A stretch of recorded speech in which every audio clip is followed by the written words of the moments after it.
नमस्कार खबरां ਦੇ ਇਸ ਬੁਲੇਟਿਨ ਵਿੱਚ ਤੁਹਾਡਾ ਸਵਾਗਤ ਹੈ। ਮੈਂ ਹਾਂ ਜਸਪ੍ਰੀਤ ਕੌਰ ਤੇ ਪਹਿਲਾਂ ਪੇਸ਼ ਨੇ ਚੋਣਵੀਆਂ ਖਬਰਾਂ। ਪ੍ਰਧਾਨ ਮੰਤਰੀ ਨਰਿੰਦਰ ਮੋਦੀ ਅੱਜ ਸਵੇਰੇ 11 ਵਜੇ ਆਕਾਸ਼ਵਾਣੀ ਦੇ ਪ੍ਰੋਗਰਾਮ ਮਨ ਕੀ ਬਾਤ ਰਾਹੀਂ ਦੇਸ਼ ਵਾਸੀਆਂ ਨਾਲ ਵਿਚਾਰ ਸਾਂਝੇ ਕਰਨਗੇ। ਰਾਸ਼ਟਰਪਤੀ ਰਾਮਨਾਥ ਕੋਵਿੰਦ ਅੱਜ ਤੋਂ ਜੰਮੂ ਕਸ਼ਮੀਰ ਅਤੇ ਲਦਾਖ ਦੇ 4 ਦਿਨਾਂ ਦੌਰੇ ਤੇ ਜਾ ਰਹੇ ਨੇ।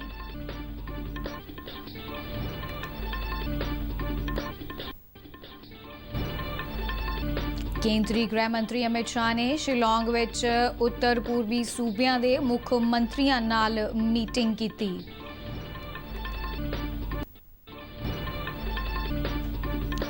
CISCE ਨੇ 10ਵੀਂ ਅਤੇ 12ਵੀਂ ਜਮਾਤ ਦੇ ਨਤੀਜੇ ਐਲਾਨੇ।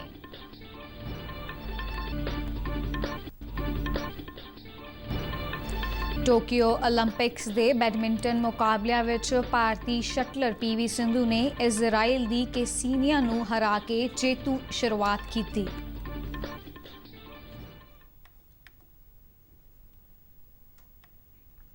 ਤੇ ਹੁਣ ਖਬਰਾਂ ਵਿਸਥਾਰ ਨਾਲ। ਪ੍ਰਧਾਨ ਮੰਤਰੀ ਨਰਿੰਦਰ ਮੋਦੀ ਅੱਜ ਆਕਾਸ਼ਵਾਣੀ ਦੇ ਆਪਣੇ ਬਹੁਚਰਚਿਤ ਪ੍ਰੋਗਰਾਮ ਮਨ ਕੀ ਬਾਤ ਤਹਿਤ ਦੇਸ਼ ਵਾਸੀਆਂ ਨਾਲ ਰੂਬਰੂ ਹੋਣਗੇ। ਮਨ ਕੀ ਬਾਤ ਪ੍ਰੋਗਰਾਮ ਦੀ ਇਹ 79ਵੀਂ ਕੜੀ ਹੋਵੇਗੀ। ਸਵੇਰੇ 11 ਵਜੇ ਪ੍ਰਸਾਰਿਤ ਹੋਣ ਵਾਲੇ ਇਸ ਪ੍ਰੋਗਰਾਮ ਦਾ ਦੂਰਦਰਸ਼ਨ ਦੇ ਸਾਰੇ ਚੈਨਲਾਂ ਤੋਂ ਸਿੱਧਾ ਪ੍ਰਸਾਰਣ ਕੀਤਾ ਜਾਵੇਗਾ ਅਤੇ ਇਸ ਪ੍ਰਸਾਰਣ ਦੇ ਤੁਰੰਤ ਬਾਅਦ DD ਪੰਜਾਬੀ ਤੇ ਖੇਤਰੀ ਭਾਸ਼ਾ ਵਿੱਚ ਮਨ ਕੀ ਬਾਤ ਪ੍ਰੋਗਰਾਮ ਦਾ ਰੂਪਾਂਤਰਣ ਪ੍ਰਸਾਰਿਤ ਹੋਵੇਗਾ, ਜਿਸ ਦਾ ਮੁੜ ਪ੍ਰਸਾਰਣ ਦਰਸ਼ਕ DD ਪੰਜਾਬੀ ਤੇ ਰਾਤ 8 ਵਜੇ ਵੀ ਵੇਖ ਸਕਦੇ ਨੇ। ਇਸ ਪ੍ਰੋਗਰਾਮ ਰਾਹੀਂ ਪ੍ਰਧਾਨ ਮੰਤਰੀ ਆਪਣੇ ਮਨ ਦੀ ਗੱਲ ਕਰਨ ਦੇ ਨਾਲ-ਨਾਲ ਲੋਕਾਂ ਦੇ ਮਨ ਦੀ ਗੱਲ ਵੀ ਸੁਣਦੇ ਨੇ ਅਤੇ ਕਈ ਮੁੱਦਿਆਂ ਤੇ ਸਾਰਥਕ ਤੇ ਮਹੱਤਵਪੂਰਨ ਚਰਚਾ ਕੀਤੀ ਜਾਂਦੀ ਹੈ, ਜਿਸ ਕਰਕੇ ਪਿਛਲੇ ਸਮੇਂ ਤੋਂ ਮਨ ਕੀ ਬਾਤ ਪ੍ਰੋਗਰਾਮ ਹੋਰ ਵੀ ਜ਼ਿਆਦਾ ਹਰਮਨ ਪਿਆਰਾ ਹੋਇਆ ਹੈ। ਰਾਸ਼ਟਰਪਤੀ ਰਾਮਨਾਥ ਕੋਵਿੰਦ ਅੱਜ ਤੋਂ ਜੰਮੂ ਕਸ਼ਮੀਰ ਅਤੇ ਲਦਾਖ ਦੇ 4 ਦਿਨਾਂ ਦੌਰੇ ਤੇ ਜਾ ਰਹੇ ਨੇ। ਰਾਸ਼ਟਰਪਤੀ ਭਲਕੇ ਕਾਰਗਿਲ ਵਿਜੇ ਦਿਵਸ ਦੀ 22ਵੀਂ ਵਰ੍ਹੇਗੰਢ ਮੌਕੇ ਲਦਾਖ ਵਿੱਚ ਕਾਰਗਿਲ ਜੰਗੀ ਯਾਦਗਾਰ ਪਹੁੰਚ ਕੇ ਸ਼ਹੀਦ ਜਵਾਨਾਂ ਨੂੰ ਸ਼ਰਧਾਂਜਲੀ ਭੇਟ ਕਰਨਗੇ। ਇਸ ਤੋਂ ਇਲਾਵਾ ਰਾਸ਼ਟਰਪਤੀ ਸ਼੍ਰੀਨਗਰ ਵਿੱਚ ਕਸ਼ਮੀਰ ਯੂਨੀਵਰਸਿਟੀ ਦੀ 19ਵੀਂ ਸਾਲਾਨਾ ਕਨਵੋਕੇਸ਼ਨ ਨੂੰ ਸੰਬੋਧਨ ਕਰਨਗੇ ਅਤੇ ਵਿਦਿਆਰਥੀਆਂ ਨੂੰ ਡਿਗਰੀਆਂ ਤਕਸੀਮ ਕਰਨਗੇ। ਜੰਮੂ ਕਸ਼ਮੀਰ ਦੇ ਬਾਂਦੀਪੋਰਾ ਵਿੱਚ ਇੱਕ ਨਵੇਂ ਬਿਜਲੀ ਸਬਸਟੇਸ਼ਨ ਦਾ ਆਜ਼ਾਦੀ ਮਹਾਉਤਸਵ ਦੇ ਜਸ਼ਨਾਂ ਦੇ ਹਿੱਸੇ ਵਜੋਂ ਉਦਘਾਟਨ ਕੀਤਾ ਗਿਆ। ਜੰਮੂ ਕਸ਼ਮੀਰ ਦੇ ਪ੍ਰਿੰਸੀਪਲ ਸਕੱਤਰ ਬਿਜਲੀ ਰੋਹਿਤ ਕਾਂਸਲ ਨੇ ਸਬਸਟੇਸ਼ਨ ਦਾ ਉਦਘਾਟਨ ਕੀਤਾ। ਭਾਰਤ ਸਰਕਾਰ ਦੀ ਏਕੀਕ੍ਰਿਤ ਬਿਜਲੀ ਵਿਕਾਸ ਸਕੀਮ ਤਹਿਤ 3 ਕਰੋੜ 85 ਲੱਖ ਦੀ ਲਾਗਤ ਨਾਲ ਇਸ ਸਬਸਟੇਸ਼ਨ ਦੀ ਉਸਾਰੀ ਕੀਤੀ ਗਈ ਹੈ। ਭਾਰਤ ਸਰਕਾਰ ਦੀ ਬਿਜਲੀ ਵਿਕਾਸ ਯੋਜਨਾ ਦੇ ਤਹਿਤ ਇਸ ਪ੍ਰੋਜੈਕਟ ਲਈ ਬਿਜਲੀ ਵਿੱਤ ਨਿਗਮ ਵੱਲੋਂ ਨੋਡਲ ਏਜੰਸੀ ਦੀ ਭੂਮਿਕਾ ਨਿਭਾਈ ਗਈ ਹੈ। ਬਾਂਦੀਪੋਰਾ ਵਿੱਚ ਇਸ ਸਬਸਟੇਸ਼ਨ ਦੇ ਸਥਾਪਿਤ ਹੋਣ ਨਾਲ ਆਸ-ਪਾਸ ਦੇ ਇਲਾਕੇ ਦੇ ਤਕਰੀਬਨ 2,500 ਘਰਾਂ ਨੂੰ ਲਾਭ ਮਿਲੇਗਾ ਅਤੇ ਇਲਾਕੇ ਵਿੱਚ ਬਿਜਲੀ ਸਪਲਾਈ ਬਿਹਤਰ ਹੋਵੇਗੀ। ਕੇਂਦਰੀ ਗ੍ਰਹਿ ਮੰਤਰੀ ਅਮਿਤ ਸ਼ਾਹ ਨੇ ਕੱਲ੍ਹ ਸ਼ਿਲੌਂਗ ਵਿੱਚ ਦੇਸ਼ ਦੇ ਉੱਤਰ ਪੂਰਬੀ ਸੂਬਿਆਂ ਦੇ ਮੁੱਖ ਮੰਤਰੀਆਂ ਨਾਲ ਇੱਕ ਮੀਟਿੰਗ ਕੀਤੀ। ਗ੍ਰਹਿ ਮੰਤਰਾਲੇ ਵੱਲੋਂ ਜਾਰੀ ਬਿਆਨ ਮੁਤਾਬਕ ਗ੍ਰਹਿ ਮੰਤਰੀ ਨੇ ਮੀਟਿੰਗ ਦੀ ਪ੍ਰਧਾਨਗੀ ਕਰਦਿਆਂ ਇਹਨਾਂ ਸੂਬਿਆਂ ਵਿੱਚ ਵਿਕਾਸ ਅਤੇ ਸੁਰੱਖਿਆ ਨਾਲ ਜੁੜੇ ਮੁੱਦਿਆਂ ਦੀ ਸਮੀਖਿਆ ਕੀਤੀ। ਇਸ ਮੌਕੇ ਗ੍ਰਹਿ ਮੰਤਰੀ ਨੇ ਉੱਤਰ ਪੂਰਬੀ ਸੂਬਿਆਂ ਲਈ ਵੱਖ-ਵੱਖ ਵਿਕਾਸ ਪ੍ਰੋਜੈਕਟਾਂ ਦੇ ਨੀਂਹ ਪੱਥਰ ਵੀ ਰੱਖੇ। ਇਸ ਮੌਕੇ ਸਮਾਗਮ ਨੂੰ ਸੰਬੋਧਨ ਕਰਦਿਆਂ ਗ੍ਰਹਿ ਮੰਤਰੀ ਅਮਿਤ ਸ਼ਾਹ ਨੇ ਕਿਹਾ ਕਿ ਪ੍ਰਧਾਨ ਮੰਤਰੀ ਨਰਿੰਦਰ ਮੋਦੀ ਦੀ ਅਗਵਾਈ ਹੇਠ ਪਿਛਲੇ 6.5 ਸਾਲਾਂ ਦੌਰਾਨ ਉੱਤਰ ਪੂਰਬੀ ਸੂਬਿਆਂ ਦਾ ਵਿਕਾਸ ਪਹਿਲਾਂ ਦੇ 70 ਸਾਲਾਂ ਨਾਲੋਂ ਵਧੇਰਾ ਕੀਤਾ ਗਿਆ ਹੈ। ਉਨ੍ਹਾਂ ਕਿਹਾ ਕਿ ਪ੍ਰਧਾਨ ਮੰਤਰੀ ਨੇ ਦੇਸ਼ ਦੀ ਅਸ਼ਟ ਲਕਸ਼ਮੀ ਦਾ ਨਾਂ ਦੇ ਕੇ ਇਹਨਾਂ ਸੂਬਿਆਂ ਨੂੰ ਵਿਕਾਸ ਦੇ ਨਵੇਂ ਰਾਹ ਤੇ ਤੋਰਿਆ ਹੈ। ਗ੍ਰਹਿ ਮੰਤਰੀ ਨੇ ਕਿਹਾ ਕਿ ਕੇਂਦਰ ਸਰਕਾਰ ਦਾ ਮਕਸਦ ਇਹਨਾਂ ਸੂਬਿਆਂ ਨੂੰ ਰੇਲ, ਹਵਾਈ ਅਤੇ ਸੜਕਾਂ ਰਾਹੀਂ ਦੇਸ਼ ਦੇ ਦੂਜੇ ਹਿੱਸੇ ਨਾਲ ਜੋੜਨਾ ਹੀ ਨਹੀਂ, ਬਲਕਿ ਇਸ ਖੇਤਰ ਨੂੰ ਸੂਚਨਾ ਅਤੇ ਤਕਨਾਲੋਜੀ ਦੀ ਕਨੈਕਟੀਵਿਟੀ ਵੀ ਉਪਲਬਧ ਕਰਵਾਉਣਾ ਹੈ। ਉਨ੍ਹਾਂ ਕਿਹਾ ਕਿ ਬੀਤੇ ਸਮੇਂ ਦੌਰਾਨ ਦਹਾਕਿਆਂ ਤੋਂ ਲੰਬਿਤ ਪਾਈਆਂ ਇਸ ਖੇਤਰ ਦੀਆਂ ਸਮੱਸਿਆਵਾਂ ਮੋਦੀ ਸਰਕਾਰ ਵੱਲੋਂ ਸੁਲਝਾਇਆ ਗਿਆ ਹੈ, ਜਿਸ ਵਿੱਚ ਬੰਗਲਾਦੇਸ਼ ਨਾਲ ਸਰਹੱਦੀ ਵਿਵਾਦ, ਤ੍ਰਿਪੁਰਾ ਅਤੇ ਮਿਜ਼ੋਰਮ ਵਿੱਚ ਬਰੂ ਸ਼ਰਨਾਰਥੀਆਂ ਦੀਆਂ ਸਮੱਸਿਆਵਾਂ ਅਤੇ ਬੋਡੋ ਸ਼ਾਂਤੀ ਸਮਝੌਤਾ ਸ਼ਾਮਿਲ ਨੇ। ਅਮਿਤ ਸ਼ਾਹ ਨੇ ਮੁੱਖ ਮੰਤਰੀਆਂ ਨੂੰ ਭਰੋਸਾ ਦਿੱਤਾ ਕਿ ਇਸ ਖੇਤਰ ਦੇ ਵਿਕਾਸ ਲਈ ਬਜਟ ਵਿੱਚ ਕੋਈ ਕਮੀ ਨਹੀਂ ਆਉਣ ਦਿੱਤੀ ਜਾਵੇਗੀ। मेघालय और संपूर्ण पूर्वोत्तर की जनता को एक बधाई देना चाहता हूं और विशेषकर मुख्यमंत्री कॉनराड संगमा जी को बधाई देना चाहता हूं कि यह इंटरस्टेट बस टर्मिनस आज जो शुरू हो रहा है वो नॉर्थ ईस्ट की रोड कनेक्टिविटी के लिए एक बहुत बड़ा सेंटर बनने वाला है, नॉर्थ ईस्ट की इकोनॉमी का सेंटर बनने वाला है। बृहद आसाम की शिलोंग राजधानी रही और हमेशा से एक महत्वपूर्ण जगह रही है।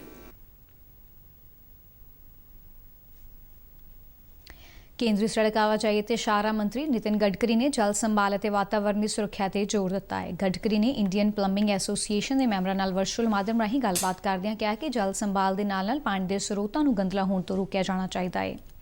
ਉਨ੍ਹਾਂ ਕਿਹਾ ਕਿ ਵਾਤਾਵਰਣ ਦੀ ਸਾਂਭ ਸੰਭਾਲ ਸਾਡੀ ਸਾਰਿਆਂ ਦੀ ਜ਼ਿੰਮੇਵਾਰੀ ਹੈ ਅਤੇ ਸਾਨੂੰ ਪਾਣੀ ਦੀ ਵਰਤੋਂ ਅਤੇ ਵਾਤਾਵਰਣ ਦੀ ਰਾਖੀ ਲਈ ਸਮਾਜ ਦੇ ਹਰੇਕ ਹਿੱਸੇ ਤੱਕ ਇਸ ਸੰਬੰਧੀ ਜਾਗਰੂਕਤਾ ਫੈਲਾਉਣੀ ਚਾਹੀਦੀ ਹੈ। ਗਡਕਰੀ ਨੇ ਕਿਹਾ ਕਿ ਨਵੀਨਤਾ, ਉਦਮਤਾ, ਵਿਗਿਆਨ, ਤਕਨਾਲੋਜੀ, ਹੁਨਰ ਅਤੇ ਸਫਲ ਅਭਿਆਸਾਂ ਦਾ ਜਾਣਕਾਰੀ ਨੂੰ ਪੂੰਜੀ ਵਿੱਚ ਤਬਦੀਲ ਕਰਨ ਵਿੱਚ ਵੱਡਾ ਯੋਗਦਾਨ ਹੋਵੇਗਾ ਅਤੇ ਇਸ ਦੇ ਨਾਲ ਹੀ ਫੋਕਟ ਪਦਾਰਥਾਂ ਨੂੰ ਵੀ ਪੂੰਜੀ ਵਿੱਚ ਬਦਲਿਆ ਜਾ ਸਕੇਗਾ।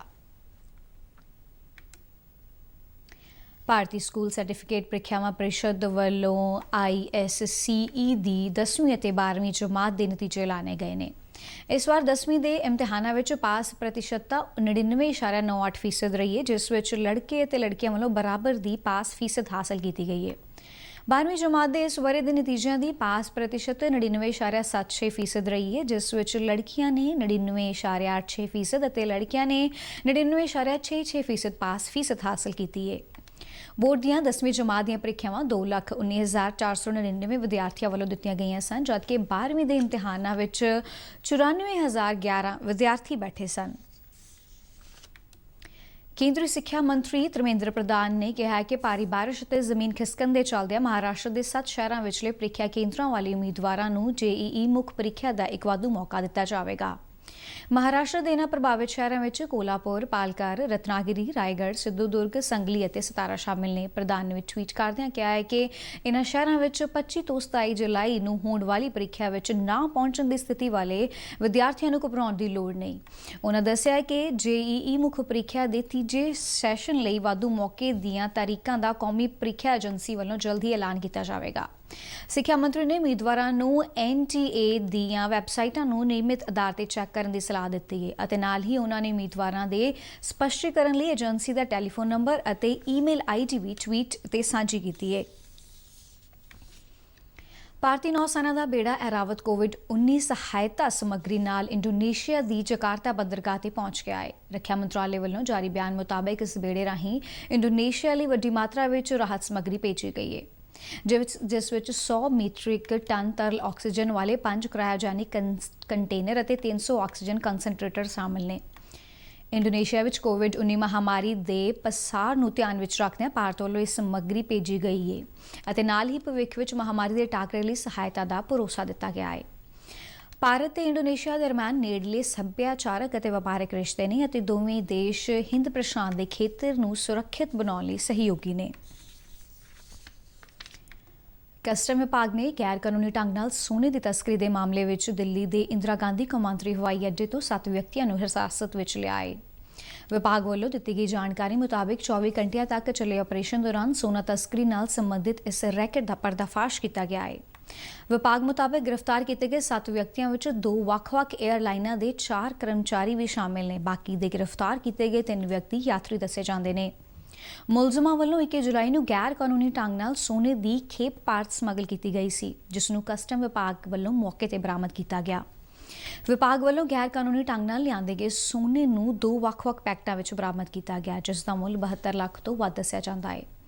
ਕਸਟਮ ਵਿਭਾਗ ਵੱਲੋਂ ਮਾਮਲੇ ਦੀ ਡੂੰਘਾਈ ਨਾਲ ਜਾਂਚ ਕੀਤੀ ਜਾ ਰਹੀ ਹੈ।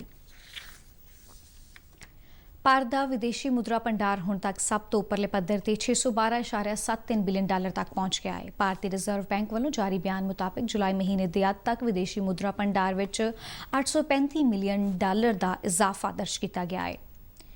RBI ਨੇ ਦੱਸਿਆ ਹੈ ਕਿ ਵਿਦੇਸ਼ੀ ਮੁਦਰਾ ਭੰਡਾਰ ਵਿੱਚ ਸਭ ਤੋਂ ਵੱਧ ਯੋਗਦਾਨ ਵਿਦੇਸ਼ੀ ਮੁਦਰਾ ਅਸਾਸਿਆਂ ਦਾ ਹੈ, ਜੋ $463 ਮਿਲੀਅਨ ਤੋਂ ਵੱਧ ਕੇ $568.74 ਬਿਲੀਅਨ ਤੱਕ ਪਹੁੰਚ ਗਏ ਨੇ। ਸੋਨੇ ਦਾ ਭੰਡਾਰ ਵੀ ਵੱਧ ਕੇ $37.34 ਬਿਲੀਅਨ ਤੱਕ ਪਹੁੰਚ ਗਿਆ ਹੈ, ਜਿਸ ਵਿੱਚ ਜੁਲਾਈ ਮਹੀਨੇ ਦੇ ਅੰਤ ਤੱਕ $377 ਮਿਲੀਅਨ ਦਾ ਇਜ਼ਾਫਾ ਦਰਜ ਕੀਤਾ ਗਿਆ ਹੈ।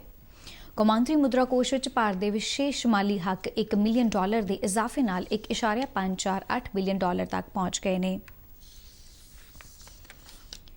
ਟੋਕੀਓ ਓਲੰਪਿਕਸ ਵਿੱਚ ਅੱਜ ਖੇਡੇ ਗਏ ਬੈਡਮਿੰਟਨ ਮੁਕਾਬਲਿਆਂ ਵਿੱਚ ਭਾਰਤੀ ਸ਼ਟਲਰ PV ਸਿੰਧੂ ਨੇ ਪਹਿਲੇ ਮੈਚ ਵਿੱਚ ਜਿੱਤ ਦਰਜ ਕਰਦਿਆਂ ਜੇਤੂ ਸ਼ੁਰੂਆਤ ਕੀਤੀ ਹੈ। ਗਰੁੱਪ J ਦੇ ਅੱਜ ਖੇਡੇ ਗਏ ਮੈਚ ਵਿੱਚ ਸਿੰਧੂ ਨੇ ਇਜ਼ਰਾਈਲ ਦੀ ਕੇਸੀਨੀਆ ਪੋਲੀਕਾਰਪੋਵਾ ਨੂੰ 21-7, 21-10 ਦੇ ਸਿੱਧੇ ਸੈਟਾਂ ਵਿੱਚ ਮਾਤ ਦਿੱਤੀ। ਸਿੰਧੂ ਨੇ ਕੇਵਲ 28 ਮਿੰਟਾਂ ਵਿੱਚ ਪੋਲੀਕਾਰਪੋਵਾ ਨੂੰ ਹਰਾਇਆ। ਗਰੁੱਪ ਪੱਧਰ ਮੁਕਾਬਲੇ ਵਿੱਚ ਸਿੰਧੂ ਦਾ ਅਗਲਾ ਮੁਕਾਬਲਾ ਹਾਂਗਕਾਂਗ ਦੀ ਚਿਊਂਗ ਨਗਾਨ ਨਾਲ ਹੋਵੇਗਾ। ਨਿਸ਼ਾਨੇਬਾਜ਼ੀ ਦੇ ਮਹਿਲਾ ਵਰਗ ਵਿੱਚ 10 ਮੀਟਰ 에ਅਰ ਪਿਸਟਲ ਮੁਕਾਬਲਿਆਂ ਦੀ ਅੱਜ ਖੇਡੇ ਗਏ ਕੁਆਲੀਫਾਈ ਗੇੜ ਵਿੱਚ ਭਾਰਤੀ ਨਿਸ਼ਾਨੇਬਾਜ਼ਾਂ ਮਨੂ ਪਾਕਰ ਅਤੇ ਯਸ਼ਵਨੀ ਦੇਸਵਾਲ ਫਾਈਨਲ ਮੁਕਾਬਲੇ ਵਿੱਚ ਦਾਖਲ ਹੋਣ ਤੋਂ ਅਸਫਲ ਰਹੀਆਂ। ਪੁਰਸ਼ਾਂ ਦੇ 10 ਮੀਟਰ 에ਅਰ ਰਾਈਫਲ ਮੁਕਾਬਲਿਆਂ ਵਿੱਚ ਅੱਜ ਭਾਰਤ ਦੇ ਦੀਪਕ ਕੁਮਾਰ ਅਤੇ ਦਿਵਿਆਂਸ਼ ਸਿੰਘ ਕੁਆਲੀਫਾਈ ਗੇੜ ਵਿੱਚ ਖੇਡਣਗੇ। ਪੁਰਸ਼ਾਂ ਦੇ 10 ਮੀਟਰ 에ਅਰ ਪਿਸਟਲ ਮੁਕਾਬਲਿਆਂ ਵਿੱਚ ਭਾਰਤੀ ਨਿਸ਼ਾਨੇਬਾਜ਼ ਸੌਰਭ ਚੌਧਰੀ ਫਾਈਨਲ ਗੇੜ ਵਿੱਚ ਪਹੁੰਚ ਗਏ ਨੇ। ਕੁਆਲੀਫਾਈ ਗੇੜ ਵਿੱਚ ਸੌਰਭ ਚੌਧਰੀ ਨੇ ਪਹਿਲਾ ਸਥਾਨ ਹਾਸਲ ਕੀਤਾ ਹੈ। ਇਸ ਤੋਂ ਇਲਾਵਾ ਅੱਜ ਟੇਬਲ ਟੈਨਿਸ, ਮੁੱਕੇਬਾਜ਼ੀ, ਹਾਕੀ ਅਤੇ ਤੈਰਾਕੀ ਵਿੱਚ ਵੀ ਭਾਰਤੀ ਖਿਡਾਰੀ ਆਪਣੇ ਜੌਹਰ ਦਿਖਾਉਣਗੇ। ਬੈਡਮਿੰਟਨ ਵਿੱਚ ਅੱਜ ਖੇਡੇ ਗਏ ਪਹਿਲੇ ਮਹਿਲਾ ਵਰਗ ਦੇ ਮੁਕਾਬਲਿਆਂ ਵਿੱਚ ਪੀਵੀ ਸਿੰਧੂ ਨੇ ਕੇਸੀਨੀਆ ਨੂੰ 21-7, 21-10 ਦੇ ਫਰਕ ਨਾਲ ਹਰਾਇਆ। ਸਿੰਧੂ ਨੇ ਕੇਵਲ 28 ਮਿੰਟਾਂ ਵਿੱਚ ਹੀ ਪਹਿਲਾ ਮੈਚ ਜਿੱਤਣ ਵਿੱਚ ਕਾਮਯਾਬੀ ਹਾਸਲ ਕੀਤੀ। ਕਿਸ਼ਤੀ ਦੌੜ ਦੇ ਅੱਜ ਹੋਏ ਮੁਕਾਬਲੇ ਵਿੱਚ ਭਾਰਤੀ ਖਿਡਾਰੀ ਅਰਜੁਨ ਲਾਲ ਅਤੇ ਅਰਵਿੰਦ ਸਿੰਘ ਸੈਮੀਫਾਈਨਲ ਮੁਕਾਬਲੇ ਲਈ ਕੁਆਲੀਫਾਈ ਕਰ ਗਏ ਨੇ। ਖਬਰਾਂ ਦੇ ਬੁਲੇਟਿਨ ਸਾਡੇ ਦਰਸ਼ਕ RNU DDK ਜਲੰਧਰ ਦੇ YouTube ਚੈਨਲ ਤੇ Facebook ਅਤੇ Twitter ਹੈਂਡਲ ਪੇਜ ਤੇ ਵੀ ਦੇਖ ਸਕਦੇ ਨੇ। ਇਸੇ ਦੇ ਨਾਲ ਹੀ ਖਬਰਾਂ ਦਾ ਬੁਲੇਟਿਨ ਸਮਾਪਤ ਹੁੰਦਾ ਹੈ। ਨਮਸਕਾਰ।